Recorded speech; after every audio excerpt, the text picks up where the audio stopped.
All right, chapter 2, leadership and followership communication styles. So the chapter opens up by stating that it's broken down into two separate models of communication styles. The first model includes authoritarian, democratic, and the laissez-faire, whereas the second group is task and interpersonal.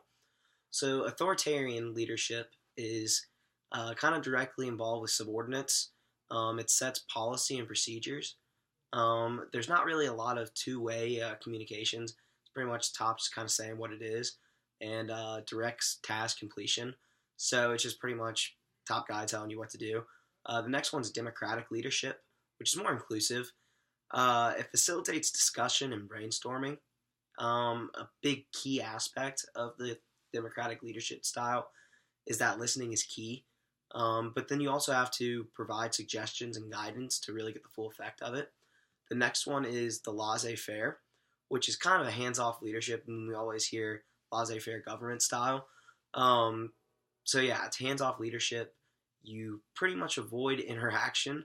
It provides guidance and suggestions only when asked or approached, and then it allows followers to set goals and procedures.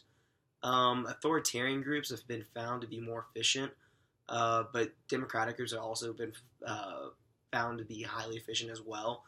Researchers have often concluded that the democratic style is more effective because of the benefits that are derived from the style, which kind of include increased satisfaction and participation, as well as increased innovation and lower turnover.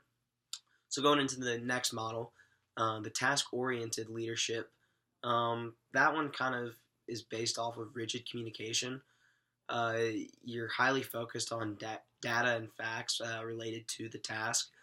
The communication is typically in writing more often than not, and you ignore ignore opinions for followers. So the next one that they touch on in this model is the interpersonal orientation.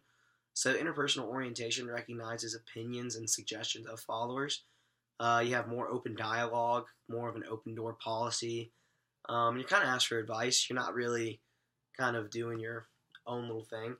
So the first one that comes off of that is the Michigan Leadership Studies.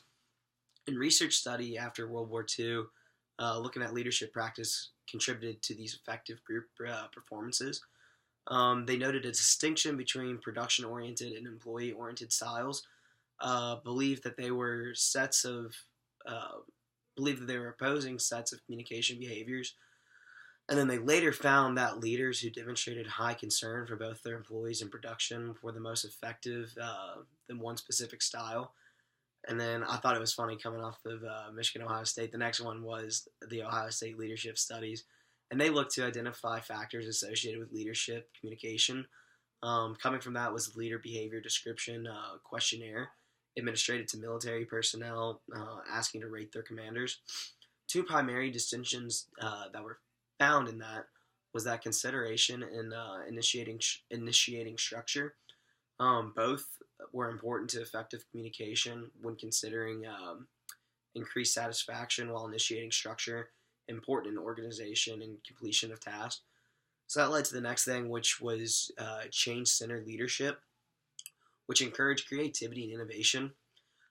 Researchers found that effective leaders should have components of task behaviors, relational behaviors, and change behaviors to be most effective, since they all kind of play a role in the leadership, which that led to the next thing, which was the Theory X and the Theory Y styles of management. So Theory X assumes that people desire supervision on task. They're very task-oriented and focused on methods for task completion, but it really had kind of a low consideration for the followers, whereas Theory Y combined organizational and individual goals. With Theory Y, work is more of a source of satisfaction and not unpleasant. It focused on individuals completing the task, and then task views in terms of followers involved.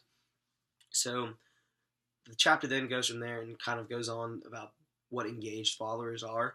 So engaged followers, it kind of broke it down into different things. So the first one was isolates. Those were the kind of the least engaged followers. They don't really communicate with leaders or anyone in general. Bystanders were kind of the ones who observe what is going on but not really participate.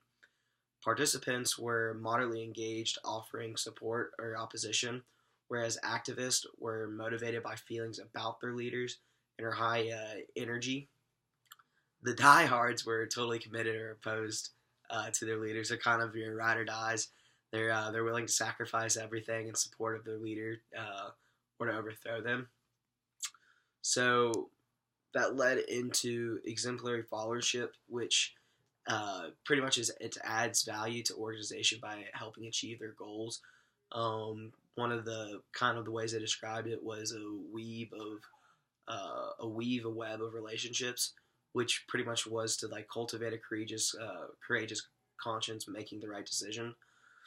So the next thing that the chapter kind of goes into was the 4D leadership model, which is broken down into 4 quadrants.